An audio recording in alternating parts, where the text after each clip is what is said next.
Mr. President, I am grateful beyond measure for the confidence you have placed in me, and I will strive with all that I have to live up to your expectations in making this appointment. I appreciate, too, the special caring of Senator Daniel Patrick Moynihan, the more so because I do not actually know the senator. I was born and brought up in New York, the state Senator Moynihan represents, and he was the very first person to call with good wishes when President Carter nominated me in 1980 to serve on the U.S. Court of Appeals for the District of Columbia Circuit. Senator Moynihan has offered the same encouragement on this occasion. May I introduce at this happy moment 3 people very special to me. My husband, Martin D. Ginsburg, my son-in-law, George T. Sparrow, Jr., and my son, James Stephen Ginsburg. Please stand up.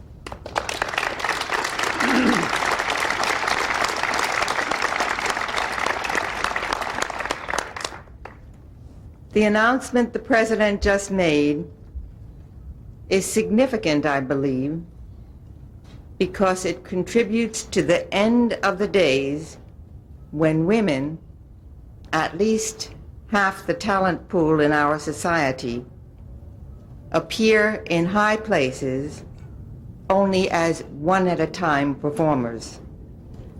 Recall that when President Carter took office in 1976, no woman ever served on the Supreme Court, and only one woman, Shirley Hufstetler of California, then served at the next federal court level, the United States Courts of Appeals. Today, Justice Sandra Day O'Connor graces the Supreme Court bench, and close to 25 women serve at the Federal Court of Appeals level, 2 as chief judges. I am confident that more will soon join them. That seems to me inevitable given the change in law school enrollment. My law school class in the late 1950s numbered over 500. That class included less than 10 women.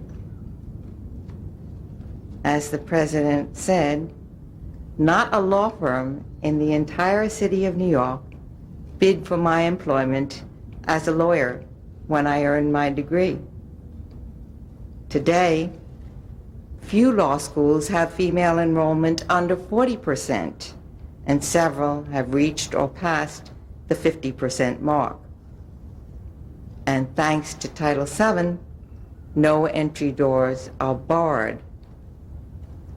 My daughter Jane reminded me a few hours ago in a good luck call from Australia of a sign of the change we have had the good fortune to experience. In her high school yearbook, on her graduation in 1973, the listing for Jane Ginsburg under ambition was to see her mother appointed to the Supreme Court. The next line read, "If necessary, Jane will appoint her." Jane is so pleased, Mr. President, that you did it instead. And her brother James is too. I expect to be asked in some detail about my views of the work of a good judge on a high court bench. This afternoon is not the moment for extended remarks on that subject, but I might state a few prime guides. Chief Justice Rehnquist offered one I keep in the front of my mind. A judge is bound to decide each case fairly in accord with the relevant facts and the applicable law, even when the decision is not, as he put it, what the home crowd wants. Next, I know no better summary than the one Justice O'Connor recently provided, drawn from a paper by New York University Law School professor Bert Newborn. The remarks concern the enduring influence of Justice Oliver Wendell Holmes. They read, "When a modern constitutional judge is confronted with a hard case, Holmes is at her side with three gentle reminders. First, intellectual honesty about the available policy choices. Second, disciplined self-restraint in respecting the majority's policy choice. And third, principled commitment to defense of individual autonomy, even in the face of majority action." To that I can only say, Amen. I am indebted to so many for this extraordinary chance and challenge. To a revived women's movement in the 1970s that opened doors for people like me. To the civil rights movement of the 1960s, from which the women's movement drew inspiration. To my teaching colleagues at Rutgers and Columbia, and for 13 years, my DC Circuit colleagues who shaped and heightened my appreciation of the value of collegiality.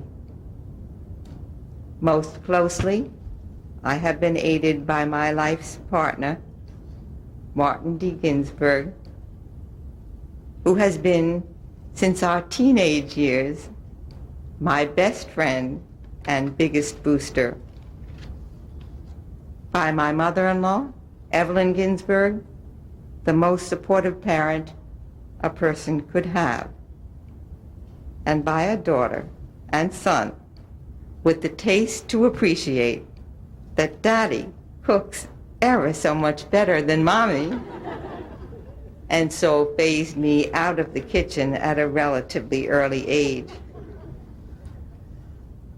Finally, I know Hillary Rodham Clinton has encouraged and supported the President's decision to utilize the skills and talents of all the people of the United States. I did not, until today, know Mrs. Clinton, but I hasten to add that I am not the first member of my family to stand close to her. There is another I love dearly, to whom the First Lady is already an old friend.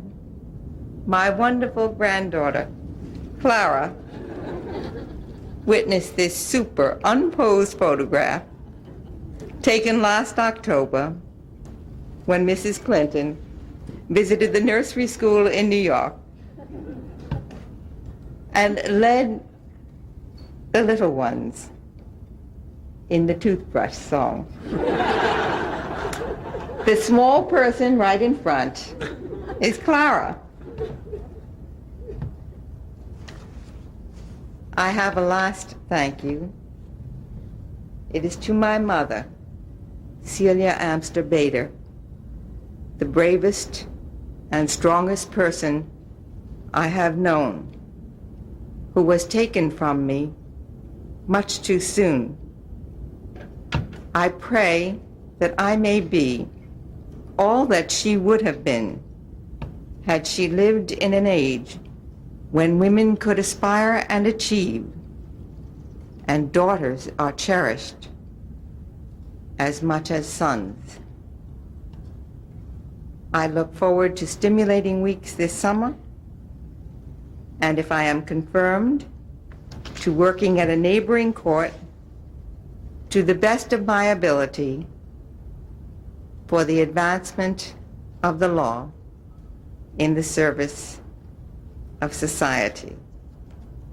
Thank you. Great.